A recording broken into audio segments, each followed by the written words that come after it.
प्रियांबलचा जो पार्ट आहे त्यामध्ये whether the preamble is the part of constitution आहे की नाही हा प्रश्न, म्हणजे हा प्रश्न जो आहे म्हणजे हा क्वेश्चन जो आहे प्रियांबल पार्ट आहे की नाही ह्याच्यावर भरपूर केस लॉ झाले. सगळ्यात पहिला केस लॉ होता ते बेरुबारी युनियन केस होता ह्याच्यामध्ये. आता सगळ्यात पहिला whether the preamble is the part of the constitution or not. आता ह्यामध्ये मला आता सगळ्यात पहिला अर्लियर पोझिशन मध्ये सगळ्यात पहिली जी स्टेज होती ह्यामध्ये no preamble is not the part of the constitution. आता ह्यामध्ये सगळ्यात पहिला जो केस आला Berubari union case, case note down करून घ्यायची. बेरुबारी युनियन केस होता. त्यामध्ये काय झालं इंडिया आणि पाकिस्तान जे इंडिया आणि पाकिस्तानमध्ये काय चालतंय यांच्यात बेरुबारी एरिया म्हणजे बेरुबारी केस का ठेवलं तिचं नाव, कारण बेरुबारी हा एरियाचा नाव. बेरुबारी एरिया ट्रान्सफर करण्याचा क्वेश्चन होता की प्रेसिडेंटने सुप्रीम कोर्टकडे ओपिनियन मागितले. यामध्ये प्रेसिडेंट जे होते ते सुप्रीम कोर्टकडे प्रेसिडेंट मागितले होते की म्हणजे जो ट्रान्सफर करायचा एरिया तो त्याच्यासाठी.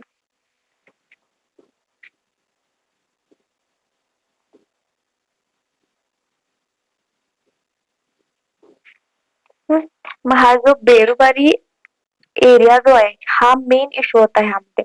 म्हणजे 1947 मध्ये इंडिया आणि पाकिस्तान पार्टिशन झालं होतं. सगळ्यात पहिला बेसिक पासून स्टार्ट केलं तर सगळ्यात पहिला काय 1947 मध्ये इंडिया आणि पाकिस्तानचं काय झालं इथं पार्टिशन झालं. पण त्यामध्ये काय होते काही असं बॉर्डर म्हणजे आता पाकिस्तान आणि इंडियाचा पार्ट ह्यामध्ये सेपरेट व्हायला लागलाय. सो ह्यामध्ये काय होणार आहे की बॉर्डर एरियाचा इश्यू होणार आहे, बॉर्डर एरिया बाबत कन्फ्युजन होणार आहे ह्यामध्ये. तर त्यापैकी एक एरिया होता की बेरुबारी युनियन हा एक एरिया होता ज्यावेळेला पार्टिशन झालं त्याच्यानंतर. मग बेरुबारी युनियन जो वेस्ट बेंगालमध्ये होता, वेस्ट बेंगाल आहे ना त्याच्यामध्ये बेरुबारी युनियन होता. नंतर इंडिया आणि पाकिस्तानमध्ये बॉर्डर डिस्प्यूट झाला. बेरुबारी युनियन हा कोणत्या देशाचा भाग आहे, इंडियाचा आहे की पाकिस्तान, जसं की काश्मीरचं झालं तसंच बेरुबारी युनियनचं सुद्धा झालं. तर त्याच्यानंतर काय झालं की 1958 मध्ये प्राईम मिनिस्टर 1958 जे होते ते प्राईम मिनिस्टर कोण होते, जवाहरलाल नेहरू. त्यावेळेला पार्टिशन झालं होतं. आता जवाहरलाल नेहरू आणि पाकिस्तानचे प्राईम मिनिस्टर कोण होते, फिरोज खान नून हे होते. आपल्या इंडियाचे कोण होते, जवाहरलाल नेहरू, आणि प्राईम मिनिस्टर ऑफ पाकिस्तान कोण होते, फिरोज खान नून हे होते.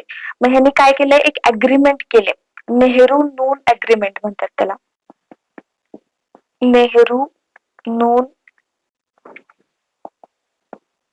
अग्रीमेंट. म्हणजे काय झालं ह्यामध्ये, नेहरू नून अग्रीमेंट का, नेहरू आपल्या इंडियाचे जे प्रेसिडेंट प्राईम मिनिस्टर होते ते, आणि जे पाकिस्तानचे प्राईम मिनिस्टर नून होते म्हणजे फिरोज खान नून होते, यांच्या दोघांच्या मध्ये काय झालं, एक अग्रीमेंट झाला. त्या अग्रीमेंट केला त्यांनी. त्या अग्रीमेंट मध्ये काय झालं की बेरुबारी युनियनचा काही भाग पाकिस्तानला द्यायचं ठरलं होतं त्यांचं. हा इंडिया आहे आपला. मग ह्या इंडियामध्ये काय झालं की बेरुबारी जो आहे इकडे साईडला कुठं नाही, इथं असं मध्ये आहे असं आपण कन्सिडर करायचं. मग आपण मधला भाग तरी पाकिस्तानला देऊ शकत नाही ना, तो एक्सचेंज करायचा ह्याच्या बदल्यात, म्हणजे हा आम्हाला त्यांनी देणार आणि त्याच्या बदल्यात आम्ही हा त्यांना देणार असं.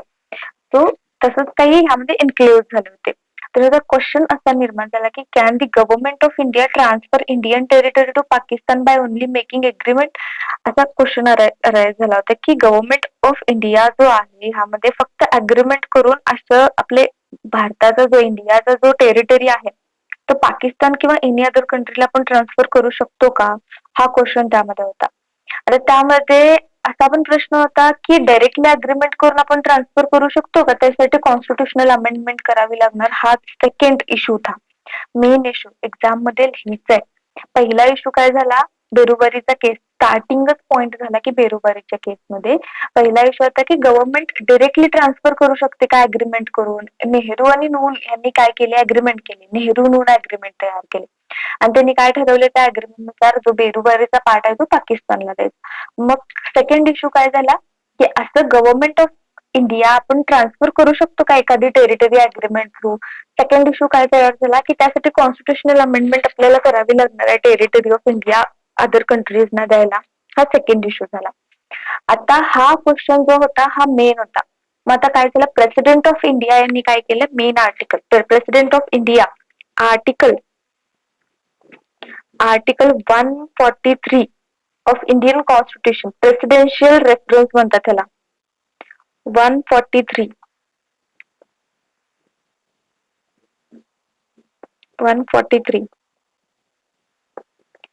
प्रेसिडेन्शियल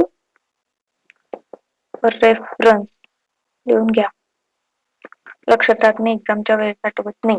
प्रेसिडेन्शियल रेफरन्स, ह्या जो प्रेसिडेन्शियल रेफरन्स आहे, सुप्रीम कोर्ट कडे आपण काय करू शकतो, प्रेसिडेंट स्वतः ह्यामध्ये रेफरन्स मागू शकतो सुप्रीम कोर्टचा, म्हणजे ओपिनियन मागू शकतो प्रेसिडेंट. आता हा जो मेन इश्यू राईज झाला, ह्या मेन इश्यूवर सुप्रीम कोर्टाचं काय ओपिनियन आहे, हा प्रेसिडेंट आता सुप्रीम कोर्टला हे ओपिनियन साठी पाठवणार, हा जो मेन इश्यू तयार झाला. आता ह्यामध्ये कोणते, सगळ्यात पहिला 1958 मध्ये इंडियाचे प्राईम मिनिस्टर जवाहरलाल नेहरू आणि जे पाकिस्तानचे प्राईम मिनिस्टर होते फिरोज खान नून यांनी एक अग्रीमेंट केला, नेहरू नून अग्रीमेंट त्याला म्हणतो आपण. जे जवाहरलाल नेहरू यांचं नाव होतं नेहरू आणि पाकिस्तानचे जे प्राईम मिनिस्टर फिरोज खान नून, म्हणून नेहरू नून असं अग्रीमेंटला नाव दिलं. तर त्यानुसार काय झालं, बेरुबारीचा काही भाग पाकिस्तानला देण्याचा ठरलं होतं त्या अग्रीमेंटमध्ये, त्यांनी अग्रीमेंट केली. तसंच काय झालं की काही एक्सचेंज वगैरे करायचे होते देशात, म्हणजे आपल्या कंट्रीमध्ये काही भाग द्यायचे होते, एक्सचेंज करायचे होते जे टेरिटरी, ते त्यांनी अग्रीमेंट करून ठेवले. मग क्वेश्चन असा आला ह्यामध्ये, can the government of India transfer Indian territory to Pakistan by only making an agreement. असं अग्रीमेंट करून, कशात पण अग्रीमेंट करून गव्हर्नमेंट ऑफ इंडिया जी इंडियाची टेरिटरी आहे, इंडियाची जी जमीन आहे ती दुसऱ्या कंट्रीला असं देऊ शकते का अग्रीमेंट करून, हा पहिला क्वेश्चन होता. सेकंड क्वेश्चन होता की त्यासाठी कॉन्स्टिट्युशनल अमेंडमेंट करावी लागणार आहे का टेरिटरी देण्यासाठी, हा दोन मेन इश्यूज होते ह्यामध्ये. आता इश्यूज काय, ह्यामध्ये 3 इश्यूज परत आल्यात. इंडियाची टेरिटरी पाकिस्तानला देण्यासाठी फक्त एक्झिक्युटिव्ह अग्रीमेंट पुरेसा आहे का, जवाहरलाल नेहरू नून अग्रीमेंट फक्त पुरेसा आहे का, सफिशियंट आहे का त्यामध्ये. सेकंड पॉइंट की कॉन्स्टिट्यूशन अमेंडमेंट करायचं, म्हणजे कॉन्स्टिट्यूशन अमेंडमेंट करायची गरज आहे का, आवश्यकता आहे का यामध्ये. त्याच्यानंतर थर्ड पॉइंट, प्रियांबलवर आधार, म्हणजे प्रियांबलचा आधार घेऊन आपण ट्रान्सफर, जो टेरिटरी ट्रान्सफर करता येणार आहे का, प्रियांबलचा आधार घेऊन आपण, हा इम्पॉर्टंट आहे, कारण प्रियांबलचा वर्ड आलाय, आपण प्रियांबल मध्ये बघतोय ही केस. तो प्रियांबलवर आधार घेऊन, प्रियांबलचा आपण आधार घेऊन ह्यामध्ये टेरिटरी ट्रान्सफर करू शकतो का, हा थर्ड इश्यू होता ह्यामध्ये.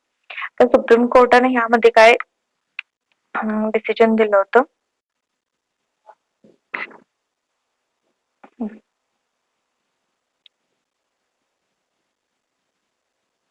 इथं आहे सुप्रीम कोर्टाचं डिसिजन.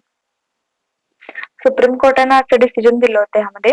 तर कोर्टने सांगितलं ह्यामध्ये काय की फक्त अग्रीमेंट करून आपल्याला इंडियाची टेरिटरी ती आपण दुसऱ्या कंट्रीला देऊ शकत नाही, कोणती पण कंट्री असू दे ती, फक्त आपण अग्रीमेंट केलं म्हणून दुसऱ्या कंट्रीला आपण ते ट्रान्सफर करू शकत नाही. सेकंड थिंग, टेरिटरी ट्रान्सफर करण्यासाठी कॉन्स्टिट्युशनल अमेंडमेंटची गरज आहे. 2 इश्यूज कम्प्लीट झाले का आपले, 2 इश्यूज कम्प्लीट झाले म्हणजे पहिला इश्यू होता की फक्त अग्रीमेंट करून आपण ट्रान्सफर करू शकतो का, जी इंडियाची जी टेरिटरी आहे ती नाही करू शकत, त्याचा आन्सर आला. सेकंड पॉइंट, अमेंडमेंट करायची गरज आहे काय, ऑब्व्हियसली आहे, अमेंडमेंट करायलाच लागणार आहे यामध्ये. नेक्स्ट पॉइंट जो आहे तसंच त्यामध्ये काय म्हणले की preamble is not the part of constitution. हे जे बेरुबारीचे केस आहे, ह्या बेरुबारीच्या केसमध्ये preamble is not the part of constitution असं हेल्ड केलं, म्हणजे प्रियांबल हा कॉन्स्टिट्यूशनचा पार्ट नाहीये, म्हणजे आता आहे पण त्यावेळेस नव्हता, हे लक्षात ठेवायचं. प्रियांबल जो आहे not the part of an constitution, preamble is only the introduction आहे, cannot be source of power of the constitution, source नाहीये तो कॉन्स्टिट्यूशनचा. तो लास्ट रिझल्ट काय आला की parliament 9th schedule amendment pass केला यामध्ये. 9th schedule, 9th constitutional, 9th constitutional amendment pass झालं ह्यामध्ये. त्या अमेंडमेंट थ्रू ह्यामध्ये अमेंडमेंट ऍक्ट पास झाला, ज्यामुळे बेरुबारी अग्रीमेंट जो लागू करण्याचा कॉन्स्टिट्युशनल बेस तयार केला, म्हणजे बेरुबारी अग्रीमेंट जो तयार झाला तो ऍप्लिकेबल होणार, पण कसा होणार? कॉन्स्टिट्युशनल अमेंडमेंट थ्रू होणार, म्हणजे कॉन्स्टिट्यूशन अमेंडमेंट करायची गरज आहे. सिंपल आहे. बेरोबरीच्या केसमध्ये काय काय बघितलं? India wanted to give a part of the Berubari to Pakistan. पाकिस्तानला काय करायचं होतं की तो पार्ट जो आहे तो इंडिया पाकिस्तानला देणार होता. इंडियाचा जो बेरोबारी वेस्ट बेंगाल मधला पार्ट होता तो. Second point, president supreme court म्हणजे 143 आर्टिकल बघितलं आपण. कंपल्सरी लक्षात ठेवायचं 143 आर्टिकल काय होता? Reference to the supreme court. प्रेसिडेंटकडे पॉवर असते की काही असे क्वेश्चन असले तर सुप्रीम कोर्टाकडे काय ओपिनियन मागण्यासाठी आपण ते मॅटर्स पाठवू शकतो. मग president ask to Supreme Court under article 143 काय केलं त्यामध्ये? सुप्रीम कोर्ट सेड म्हणजे त्यामध्ये अग्रीमेंटचा जो पार्ट होता, अग्रीमेंट करून आपण एखाद्या कंट्रीला आपली जो इंडियाची टेरिटरी आहे तो देऊ शकतो का? की कॉन्स्टिट्युशनल अमेंडमेंट करायची गरज आहे त्यामध्ये. हा 2 पॉइंट्स त्यामध्ये मेन इश्यू होते. and preamble is not part of the constitution or part of the constitution हा थर्ड इश्यू होता. सो ह्यामध्ये सुप्रीम कोर्टात काय निर्णय आला? सुप्रीम कोर्ट सांगितले ह्यामध्ये की agreement is alone not sufficient for the transfer the property of India to Pakistan or any other country. So there must be a constitutional amendment. Constitutional amendment ची गरज आहे ह्यामध्ये. And at that time it also said that the preamble is not the part of constitution. त्या केसमध्ये असं सांगितलं की preamble is not part of the constitution. कॉन्स्टिट्यूशनचा पार्ट नाहीये प्रियाम्बल. समजले? काय म्हणले या केसमध्ये? Whether the preamble is the part of constitution. बेरोबरीच्या केसमध्ये जो 1960चा केस होता ह्यामध्ये काय हेल्प केलं? The preamble is not the part of the constitution. It can confer the powers और इम्पोज दी लिमिटेशन. हे काय आहे? फक्त इंट्रोडक्टरी पार्ट आहे. ह्यात नाहीये पॉइंट, हा लिहून घ्या. इंट्रोडक्टरी पार्ट आहे फक्त प्रियाम्बल, किंवा ऑब्जेक्टिव्ह सांगतो, एम सांगतो यामध्ये. Case 1 under Bharati versus State of Kerala. आता हा जो केस आहे हा इंडियन कॉन्स्टिट्यूशन मधल्या सगळ्यात मोस्ट इम्पॉर्टंट केस आहे. ह्यामध्ये बेसिक स्ट्रक्चर डॉक्टरने इंट्रोड्यूस केले. प्रियाम्बल हा part of the constitution held केले ह्यामध्ये. सो बॅकग्राऊंड आपल्याला ऑलरेडी माहिती आहे. सिंपल सांगतो बॅकग्राऊंड मध्ये काय ते. एक मठ होते तिथं, एडनीर मठ असं एडनीर मठ होतं तिथं. त्या एडनीर मठचे जे हेड होते ते केसवानंद भारती होते त्या केस मठ म्हणजे त्या मठाचे. आता केरला गव्हर्नमेंटनं काय केलं की लँड रिफॉर्म ऍक्ट असतो, प्रत्येक महाराष्ट्र लँड रिफॉर्म ऍक्ट असतो, त्याच्यानंतर केरलाचा लँड रिफॉर्म ऍक्ट असतो. मग त्यामध्ये जो केरलाचा लँड रिफॉर्म ऍक्ट होता त्यांनी काय केलं? लँड रिफॉर्म्स ऍक्ट आणले. या जो ऍक्ट होता यामध्ये सगळ्यात म्हणजे मोठ्या प्रमाणात जमीन सरकारकडे जाणार होती. म्हणजे ज्यांची ज्यांची जास्त शेती होती 100 एकर 50 एकर असं म्हणजे एक लिमिट त्यांनी ठरवलं होतं, आणि त्यामध्ये ती शेती जी होती ती सरकारला जाणार होती. म्हणून मठचाही त्यामध्ये काही भाग जो होता ह्या ऍक्ट मुळे काय झाला होता? इफेक्ट झाला होता आणि तो भाग सरकारकडे जाणार होता. म्हणून ह्यामध्ये केशवानंद भारती जे होते, स्वामी केशवानंद भारती यांनी काय केलं? सुप्रीम कोर्टात पिटिशन दाखल केली. कारण त्यावेळेस आर्टिकल 19(1)(f) मध्ये right to property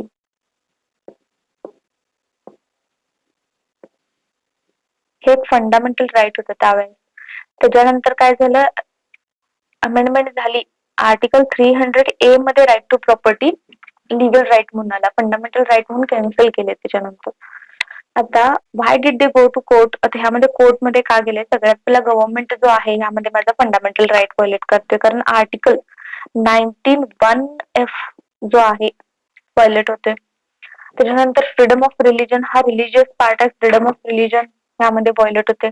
article 26 right to manage religious right जो आहे, आपल्याला राईट पुढे बघायचं, राईट टू रिलीजियस जो मॅनेज करायचा राईट आहे तो व्हायोलेट व्हायला. आर्टिकल 31 जो आहे त्यावेळेला राईट टू प्रॉपर्टी होता. आर्टिकल 1(f) मध्ये पण राईट टू प्रॉपर्टी होता. हे राईट व्हायोलेट होत होते. द मेन इश्यू काय होता कोर्टासमोर? Can parliament amend any part of constitution under article 368? जो 368 आहे ह्यामध्ये parliament can amend any part of the Indian constitution. Indian कॉन्स्टिट्यूशनचा कुठला पण पार्ट जो आहे तो पार्लिमेंट अमेंड करू शकतोय का ह्यामध्ये? हा मेन इश्यू होता. त्याच्यानंतर सेकंड जो होतो सुप्रीम कोर्ट आता हेल्ड काय केलं त्यामध्ये? सगळ्यात पहिला parliament can amend constitution under article 368. Parliament amend करू शकतो 368 मध्ये जो कोणताही पार्ट आहे तो अमेंड करू शकतो ह्यामध्ये. पूर्ण कॉन्स्टिट्यूशनला अमेंड करू शकतो. म्हणजे पार्लिमेंटला कॉन्स्टिट्यूशन अमेंडमेंट करण्याचे पॉवर्स आहेत. पण parliament can not destroy the basic structure of the constitution. ह्यातनं हे बेसिक स्ट्रक्चर डॉक्ट्रिन एस्टॅब्लिश झालं. त्यालाच आपण बेसिक स्ट्रक्चर डॉक्ट्रिन म्हणतो. तर प्रियांबलचा काय इश्यू आहे, आपण प्रियांबल मध्ये बघतोय हा पॉइंट. तर प्रियांबल मध्ये काय आहे, preamble is the part of the constitution ह्या केस मध्ये हेल्ड केलं होतं. म्हणजे कोर्टने बेरुबारी केस मधील व्ह्यू बदलला. म्हणजे बेरुबारी केस मध्ये आपण काय बघितलं होतं की preamble is not the part of the constitution, but in this case the preamble is part of the constitution असं हेल्ड केलं. तो कोर्टने बेरुबारी केस मध्ये जो व्ह्यू होता तो काय केला, ओव्हररूल केला. त्यामध्ये त्याला ओव्हररूल म्हणतात, त्याला काढून टाकणे म्हणजे ओव्हररूल केलं आणि चेंज करून केशवानंद भारतीच्या केसमध्ये काय केलं आहे, preamble is the part of the constitution आहे असं म्हणलं. आता ह्यामध्ये प्रियांबल जो आहे कॉन्स्टिट्यूशनचा इंटिग्रल पार्ट आहे असं म्हणलंय. Preamble कॉन्स्टिट्यूशनचे ideal, objective, introductory part आणि फिलॉसॉफी सांगते. पण प्रियांबल स्वतः इंडिपेंडंट सोर्स ऑफ पॉवर नाहीये कॉन्स्टिट्यूशनचा. नुसतं प्रियांबल बघितलं आणि झालं असं नाही. इंडिपेंडंट सोर्स नाही, डिपेंडंट सोर्स आहे. आणि जो हा आहे ना आपल्याला म्हणजे मेन जो केशवानंद भारती जो आहे सगळ्यात लेंदीएस्ट जो आहे ह्यामध्ये केशवानंद भारतीचा केस खूप मोठा होता ह्यामध्ये. तर पॉइंट एवढंच लक्षात ठेवायचं, ह्या जो मेन आहे ना ह्यामध्ये preamble is the part of constitution एक हेल्ड केले ह्यामध्ये. Second point basic structure doctrine held केले, तो येणार आहे ह्यामध्ये.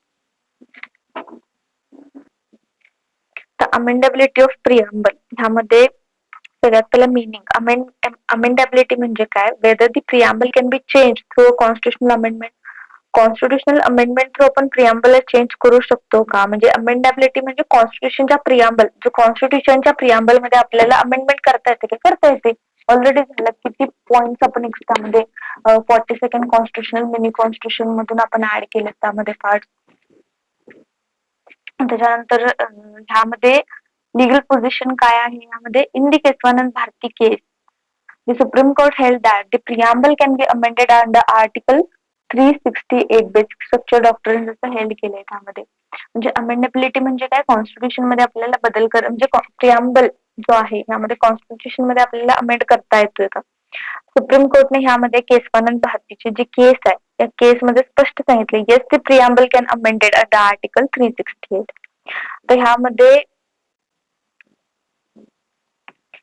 पार्लिमेंटला प्रियांबल चेंजेस करण्याचे राईट आहेत. म्हणजे पार्लिमेंट चेंजेस करू शकतो प्रियांबल मध्ये.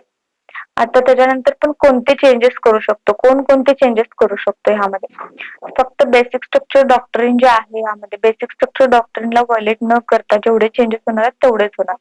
प्रियांबल मध्ये जे वर्ड्स आहेत ऍड, मॉडिफाय, डिलीट करू शकते, पण प्रियांबलचा जो बेसिक स्ट्रक्चर आहे तो चेंज नाही करणार ह्यामध्ये. तर आर्टिकल 368 जो अमेंडमेंटचा पार्ट आहे कंपल्सरी लक्षात ठेवायचा. Article 368 deals with the amendment of the constitution. अमेंडमेंटची प्रोसिजर काय असतात, कशी असते ते बघूया नंतर.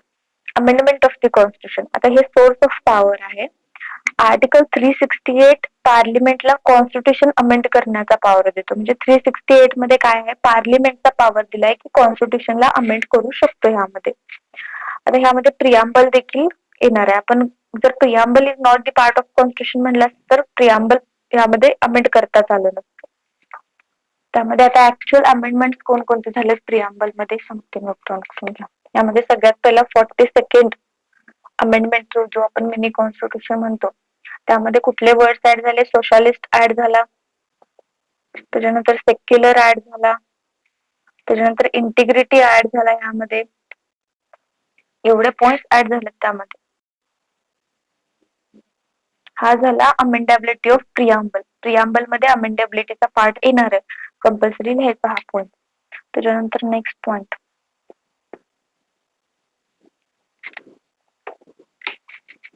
तर 42nd कॉन्स्टिट्यूशनल अमेंडमेंट. आता जसं फर्स्ट 42nd मध्ये काय काय अमेंडमेंट मध्ये झाले ते सेम आहे इथं, सोशलिस्ट, सेक्युलर, इंटिग्रिटी. हे 42nd कॉन्स्टिट्यूशनल अमेंडमेंट मध्ये येणार आहे. आणि 42nd constitutional amendment is also non as a mini constitution, कारण भरपूर चेंजेस झाले त्यामध्ये. त्यानंतर लिमिटेशन्स ऑफ अमेंडमेंट, ह्यामध्ये लिमिटेशन्स काय काय येणार आहेत. सगळ्यात पहिला बेसिक स्ट्रक्चर डॉक्ट्रिन इन्क्लूड होणार आहे ह्यामध्ये. सगळ्यात पहिला काय येणार आहे, बेसिक स्ट्रक्चर डॉक्टरीन. ह्याला चेंज करायचं नाही, ह्याला आदला आणणार. The preamble can not be amended in manner that destroy its essential constitutional value, म्हणजे destroy its basic structure of the constitutional value. So democracy येणार, हे सगळे बेसिक स्ट्रक्चर आहेत. रूल ऑफ लॉ येणार आहे, त्यामध्ये justice, liberty, equality, fraternity, secularism, republican form the government, हे सगळे पॉइंट बघितले आपण. त्याच्यानंतर नेक्स्ट पॉइंट, ठीक आहे, रिव्हिजन आहे. The 42nd constitutional amendment and the changes of preamble. तर 42nd कॉन्स्टिट्युशनल अमेंडमेंट मध्ये socialist welfare of the state add केले. ह्यामध्ये हे फक्त एक्झाम मध्ये तुम्हाला जर कमी पडत असेल तर अमेंडमेंट मध्ये लिहायला, हे आपण बघितलं सेक्युलर मध्ये काय येते, इंटिग्रिटी मध्ये काय येते, हा पॉइंट झाला.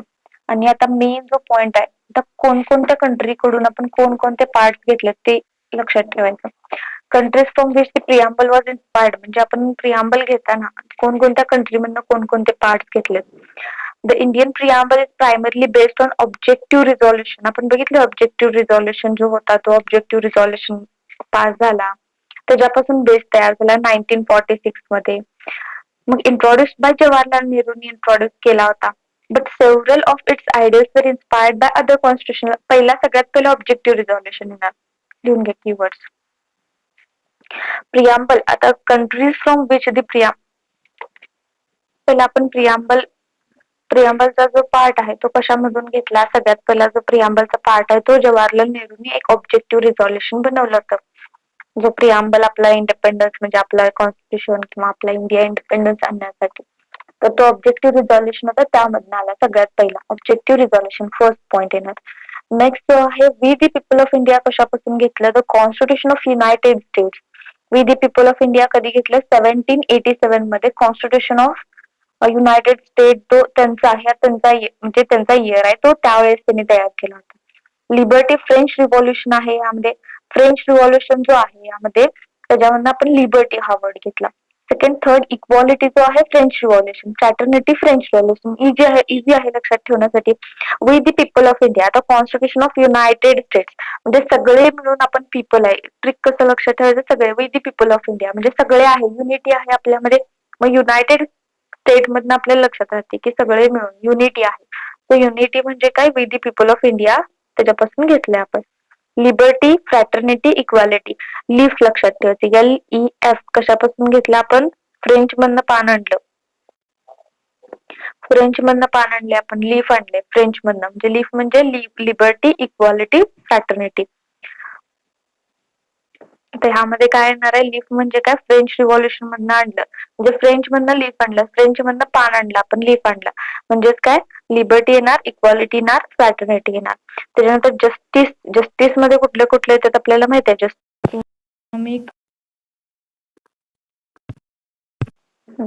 तर जस्टिस मध्ये काय येणार आहे, जस्टिस मध्ये सोशल, इकॉनॉमिक, पॉलिटिकल हे सगळे जस्टिस येणार त्यामध्ये.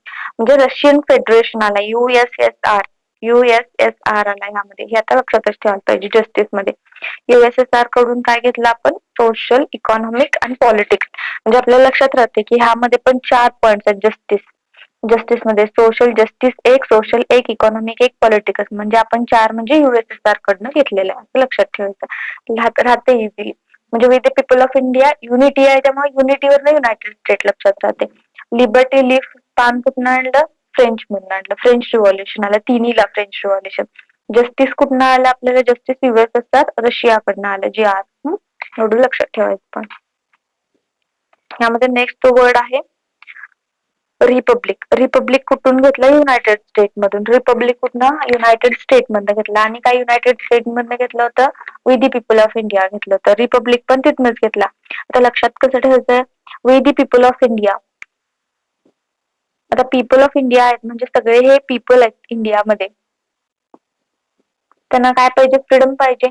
मग फ्रीडम पाहिजे म्हणून त्यांनी काय केले, इंडिपेंडन्स पाहिजे म्हणून रिपब्लिक. आपण रिपब्लिक डे साजरा करतो ना, मग युनायटेड स्टेट. आता सगळे मिळून युनिटी करून रिपब्लिक मागा लागलं, सो युनायटेड स्टेट, असं लक्षात ठेवायचं. डेमोक्रेटिक आयडियल्स कुठनं घेतलं, डेमोक्रेटी जो आहे, जे आयडियल्स आपण बघतो डेमोक्रेसी, युनायटेड किंगडम मधून घेतले. आता लक्षात कसं ठेवायचं, डेमोक्रेटिक किंगडम, डेमोक्रेसी जी असते त्याला होल्ड करणारा कोण असतोय? किंग असतोय. सो डेमोक्रेटिक आयडियल्स कुणाचे असतात? यामध्ये किंगचेच आयडियल्स असतात. So United kingdom, parliamentary traditions and United states पण येतात ह्यामध्ये. म्हणजे एवढं लक्षात ठेवायचं यामध्ये. डेमोक्रेटिक आयडियल्स मध्ये काय येणार? किंगचे जे आयडियल्स असतात ते कुठं चालवणार आहे? तो किंग स्टेट मध्ये चालवणार आहे. तो युनायटेड किंगडम आणि युनायटेड स्टेट असे दोन लक्षात ठेवायचं. त्याच्यानंतर सोशालिस्ट जो आहे 1976 ला ऍड झाला, USSR मधनं येणार आहे. सिक्युलर पण काय येणार आहे ह्यामध्ये? फ्रान्स मध्ये येणार आहे, युनायटेड स्टेट मध्ये येणार आहे. सिक्युलर जो आहे फ्रान्स अँड युनायटेड स्टेट. तर मेन इम्पॉर्टंट पॉइंट जो आहे यामध्ये लक्षात ठेवायचा तो कोणता पॉइंट आहे यामध्ये? हा लक्षात ठेवायचा पॉइंट. हे विचारायचं नाही. The preamble itself was not copied from any single country. म्हणजे प्रियाम्बल एका पण कंट्रीमधनं, सिंगल कंट्रीमधनं कॉन्स्टिट्यूशन बनवताना एका सिंगल कंट्रीमधनं कॉपी केलेला नाहीये. आपण प्रियाम्बल बनवताना वेगवेगळ्या कंट्रीज मधून आपण काय केलंय? Drafted mainly from the objective resolution. Main source जो आहे ह्याला विसरायचं नाहीये. ऑब्जेक्टिव्ह रिझॉल्युशन येणार 1946 ला, जे जवाहरलाल नेहरूंनी केलं होतं. while it deals were inspired by the constitution principles ज्या आहेत आपण वेगवेगळ्या कंट्रीमधून ह्यामध्ये अडॉप्ट केलेलं. तर current update and conclusion, last point. तर करंट अपडेट मध्ये काय येणार? Promotes constitutional democracy. त्यावेळेला जे प्रियाम्बल बनवलेलं आहे अजून सुद्धा आपण त्याला अभ्यास करतो, ते इम्प्लाय करतो सोसायटीवर. So protects the constitutional democracy. It reminds every organ of the state that the power belongs to the people. म्हणजे सगळ्या स्टेटना असं रिकॉग्नाइज करून देत असते सारखं की सगळे पॉवर्स जे आहेत ते पीपल्सवर आहेत. म्हणजे we the people of India आहे. त्याच्यानंतर promotes the social justice. Government welfare scheme continues to pursue equality and justice साठी मेन रोल असतो ह्यामध्ये. Third point, protect the religious freedom. आपल्याला जे रिलिजियस फ्रीडम कॉन्स्टिट्यूशन मध्ये दिलंय, प्रियाम्बल मध्ये दिलंय, त्याला प्रोटेक्ट करतो. गाईड्स दी कॉन्स्टिट्युशनल इंटरप्रिटेशन. आपण जसं म्हणलं नॉन जस्टिफिएबल आहे, जस्टिफिएबल नाही आहे, आपण कोर्टात मूव्ह करू शकत नाही ह्याच्यासाठी.